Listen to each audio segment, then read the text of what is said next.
Welcome to Indonesia Women Network Podcast.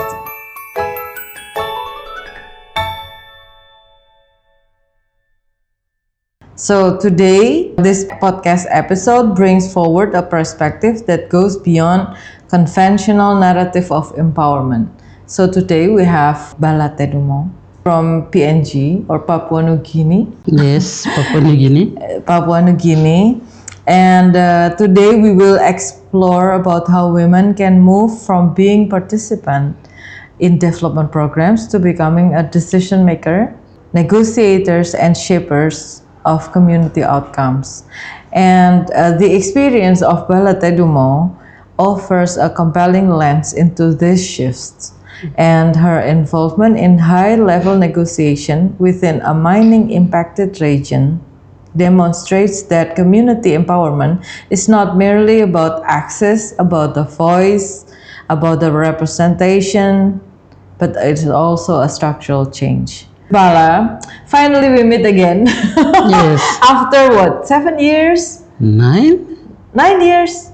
Yeah. So on Almost. 2017, we're together in GWIM Global Women in Management Training, supported by ExxonMobil. There, we meet each other first time and we learn about leadership, about gender, about social business model.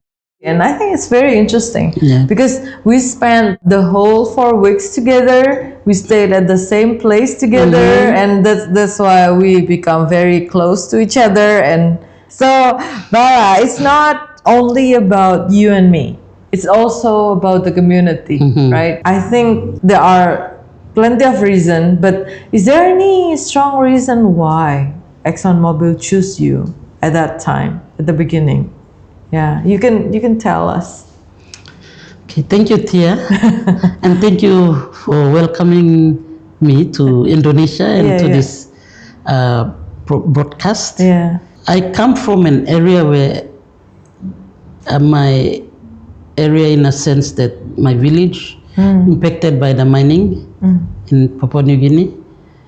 So I was a president of an association at that time, and the only women association. So I was asked to represent the civil society in general, and that's where the women we negotiated for the 10% of the total package, compensation package, to be given to women and children. After that, I got myself involved in planning, developing the plan for that particular percentage. And so when ExxonMobil saw that, they said probably she can utilize experience in the oil and gas industry as well. So that's where they how it started. Yes, they selected me to attend the GWIM program. That's very interesting, Bala. Yeah. So, Bala, you grew up in Dome village. Yes. So, that village is just right the border between Papua Nugini and Indonesia. Yes. You said that you're closer to Merauke rather than to Jayapura or other place in Indonesia, right? Yes. A place that most people would call a remote area, like as you called. How did it growing up with that kind of community teach you things about power, survival, solidarity? How does it taught you and moves you? The experience of the mining impact that really moved me to become where I am because of like you said, the remoteness and sit back and how can I help my community to, improve their living better standard. life, to look for So with limited knowledge, but if it is God's will, it will happen. So I use little skill that I have, but after attending the GWIM, it really broadened my perspective of empowering women, not only women but youths, to be well represented and help their own community to prosper into the next level of changes that comes. So yeah, Bala, tell me about your childhood at that remote area. Where you grow up, where you go to school, and what kind of community that you live, so that we can imagine that brings you in, like who Bala today becomes that comes from that root. Yeah. Well, my father was an interpreter, government, so we moved from the village to the Kyunga station, or the station at that time in 1932. Oh, I wasn't born at that time. Yeah. And I was there. I was born in, not in the village, but in the little town. And after my father left the government, he was working with the Catholic mission as a carpenter. So, the missionaries, they teach even the children, the wives, on looking after, managing the family, and all this. So I grew up in that community. Actually, my father he passed on. He was a chief of our tribe, so he's sort of a leader. I learned a lot from him. So how I can, talk for my people, I learned from him. And so I completed my level 6. We call How many level? Up to 10 at that time. You pass 10, then you go to the National High School. But I didn't have that opportunity to go to National High School. But I went to the Advanced Office Administration College in Mosby, and then later to Leh, and that's where I started. I came back home and worked with Octedi as an admin officer. Do they differentiate between male and female? Yeah. How was it? It was, they give priority to men, boys at school. But my family was different. My dad wanted everyone to be educated, so he made sure that everyone goes there. So, because of that privilege, I think that also at the beginning moves you. As you said, as a leader, you learn about leadership. You have that kind of environment. And what was yours? Was there a single moment or a slow burn that made you realize that you had a role to play beyond your household? The leadership role I played, that was my first priority, not my children, my husband. So I grew up, my children grew up almost 60% without me, because I was so focused on my leadership. They are your children. You have another children. Other children, adult children. So I tried my best to manage time, but I gradually, and the children also adopted to it. So, time management is actually a challenge for a female leader. How do you? Well, for me, I have a very good social support. I have my family that support me, who's also taking care of the kids, right, at home. So what about your story? Is there like anyone who's taking care of your house chores, your children, and so on? My sisters, I'm the last in the family, so my elder siblings. How many siblings are you? 6. Okay. I have 5 sisters and a brother, one brother. So they take care of the children while I'm out doing my work. So that's why one of the privilege that you have. Yes. You have a family support. Yes. That's very even good. Extended family, they also support. So I put my focus on my community. Okay. That is so nice. Okay.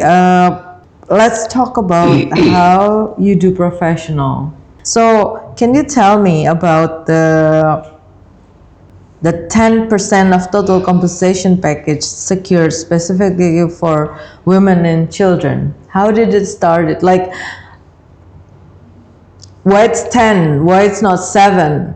Why it's for women and children? Why it's not for a disabled person? Or why it's not for a divorced women? Is there any like figure or any idea, like where does that idea came at the beginning? The 10% was probably biblical. When you, like a Christian, we come from a Christian society, so the 10% of your tithes have to go to God. So we sort of saw from that angle. Yeah, you saw that formula. Yeah. Okay. So we asked for the 10% for women and children because since the mining started, there were compensation given to the communities, but most were managed by men. They have a committee that comprises of different groups, representatives. Yes. Okay. From church, from the government. Women are also represented there, but they don't have a voice. Okay. So it took almost 20 years. 20 years? For the men from the mine impact community to accept women when we asked for the 10%. Oh my God. So it took them 20 years. We had to pull them out of the negotiation table to convince them to agree to what we want to get. But we wanted women to manage their own affairs, including the money and the compensation money. So they have a 100% say or decision on what they want to do to help themselves and the community. So that was the whole reason why we ask for women, youth, and children, because these are disadvantaged group of people in the society that we live in. So what moves you? Like, is there any strong lesson that we can learn? Because sometimes this group of person, like we can call it elite group, who decide everything, they often make decision by themselves without seeing what is happening on the ground. My question is that what makes them change their mind? Yeah, it took them 20 years. At the first instance, they were reluctant. They said no. So we had to come up with justification as to why we wanted the 10%, what we gonna do. So the developer, the mining company, supported women, and they were the first person to say yes, we support women's proposal, and followed by the state. So the men had no option now but to just give in. So the mining companies often come into the community with legal teams, economists, and PR professionals, right? What was your toolkit as a grassroots woman? Because sometimes, we need to have a tool. The company had a good public relations officers at that time. So they also help us to develop the proposal properly, giving us their technical advice. And they saw what was happening in the community, so they were able to assist us. And when men leaders agreed to our proposal, then we started working on what's next step to take. So Bala, tell me about your tactic. How to make all the stakeholders could accept women and children become part of their program so that other women could learn from you? Probably for partners, development partners and the state at that time they realized that women have been left out in all decision making levels. After 20 years. After 20 years, yeah. And also, nationally, they could see that women are struggling to improve or to be empowered. So, from that angle, they said, when we proposed, they agreed to it. From the community level, women were so vocal. They said, yes, we want to have funding separate, so we will have 100% say over what we want to do with that money. So we got support from women in the villages. That really made us to talk and pursue and have the men agree. In PNG, men make decisions, not women. So we used the daughters, upcoming daughters, and those who got married and moved on, but they're not given the opportunity to to be part of anything. So that was our tactic. We used the situation of their daughters, and we could tell that the men, what will her future be like after 5 years? And if your son continues to, ignore her needs, what she wants, and where do you feel as a parent? Where do you want your daughter to be? How in life achievement, where do you want her to be? So that was the challenge we get the parents, get especially the men to agree on. So that was the tactic we used. So on 2006 until 2007, you sat at the table with Oktedi Mining Limited, the PNG government and the PNG Sustainable Development, and you walked away with 10% of the total compensation package secured specifically for women and children. Let's take us inside that room at that time.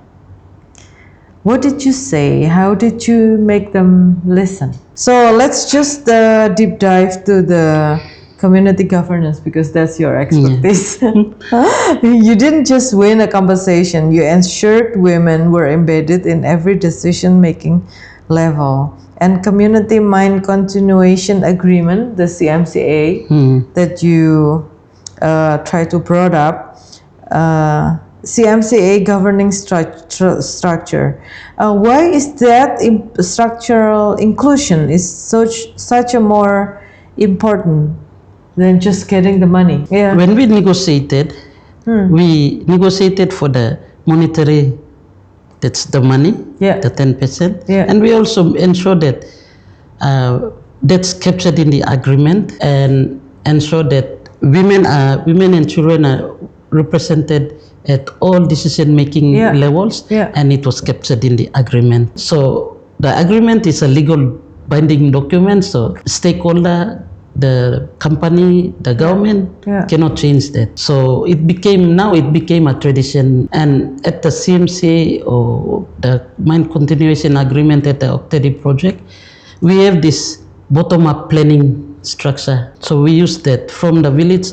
So here's the thing related to the skills. How did ExxonMobil training at that time it has impact to the community governance? Does any skills that you learn from there, like once you come back to PNG, that brings you a better skills and contribute to the community? Thank you to ExxonMobil, firstly. It was a good training, and I really appreciate. I went for that training. When I came back, women have that funding already. How will they go into business in terms of economic empowerment?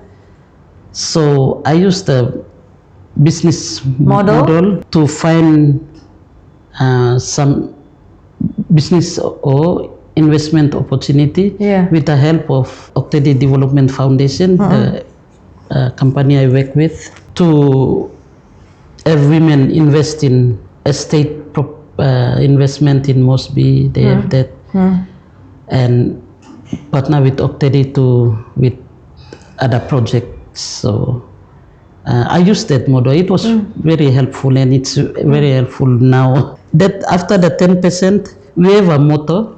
The motto is women become development partners. So that's the motto for that the women in the impact area. That's interesting. So, okay, gender doesn't mean that they need to include women in every aspect, but then to put them into account as part, men and women are the same, right? Yeah. That's the mission. Yeah. So about the customary law, right? It's not, it is a sensitive issue, but then sometimes we cannot say anything if it's customary tradition. Yeah. So is there anything that you should say? Personally, when culture or traditionally, Yes. I keep my mouth shut. That's your field, you talk. But when I see that, men are not respecting women when they are talking, or women are just being ignored, not in the agenda, then that's where I say, no, look, we need to work together. It's not only you who cooks the food for you, wash the clothes for you. It's your mother, your sister, your wife. That this thought came to me when you told me that about this broadcast, and I said, I also share this with our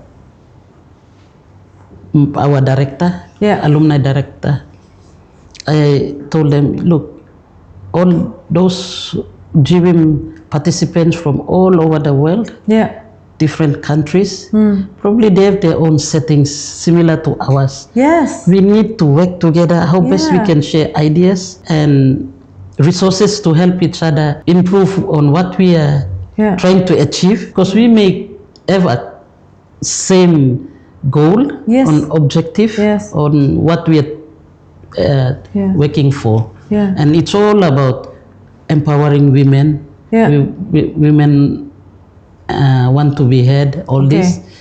So why can't we share this kind experience. of experience? So ExxonMobil has the name is step down training. It's like training of trainer. Like the GWM alumni needs to train other female, other community in the ring of the oil and gas community there at the first the community who live just very near to the area, and there are some of the alumni has already contributed there. Okay, we built the organization there, the community also develop program, develop the community, financial literacy, building infrastructure, and so on. But then to get to know, to learn from each other between the alumni, that is actually the alumni in Indonesia also has a big of concern of that.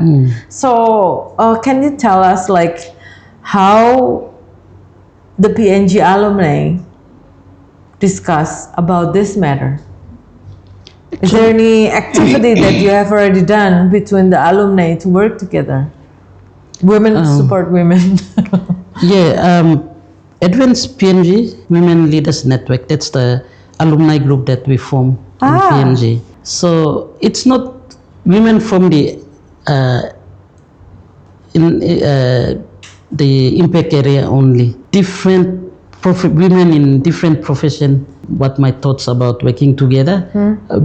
I only discuss with our director, but not into a serious discussion as yet. But that's from my personal perspective.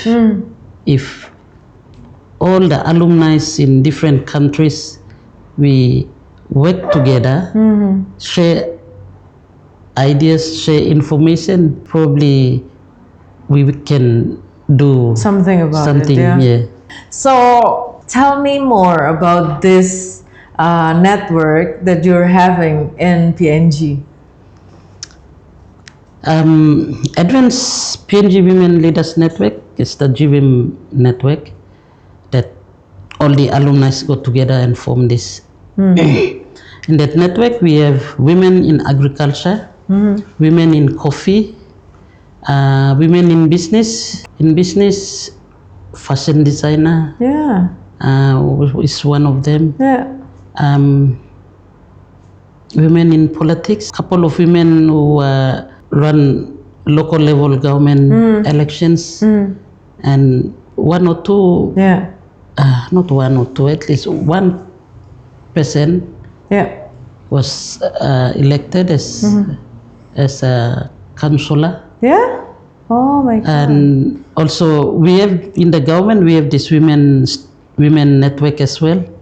So especially in the Hela province where Julie Alo comes from, Julie is on the ward development level, and other partner is at the local level. That's another higher. Oh, higher level. Yeah, she's the president. So we have those two. So Julie Alo is our friend from GWM 66, not 67. So Julie Alo, well, later we talk about the Julie Alo, Yeah, we have that. We have women alumni who are in environment. Oh, okay.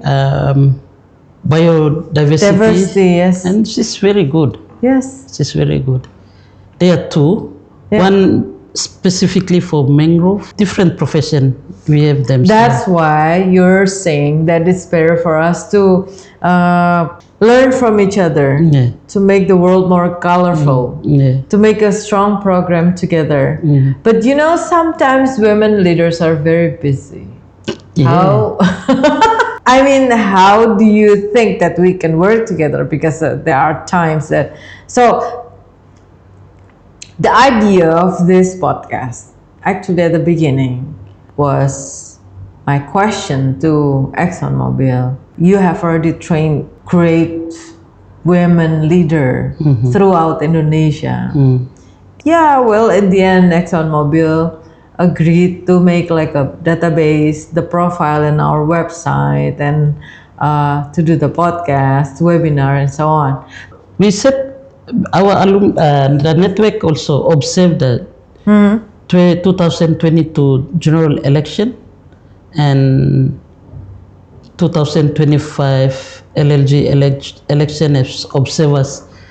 We develop a report and it will be submitted to the government in May this year for them to see the report and our best recommendations in there, so our best they can deliver the election. So we also participate in community awareness on elections. If there is a chance for you for a help, what would you ask for a help? I would ask,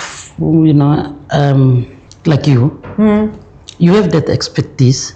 Tia, come on, can you help me with this? That's why I said we need to share information, we need to share knowledge and skills. What you don't have, probably we have. What we don't have, you have. Like as neighboring countries, we can do that. And strengthen our relationship. Okay, thank you, Bala, for having us here. I hope that this is a good beginning for us to do that. Thank you for sharing everything with us. I hope this brings a good thing for even for PNG or Indonesia in the future. Okay, thank you, Bala. Thank you.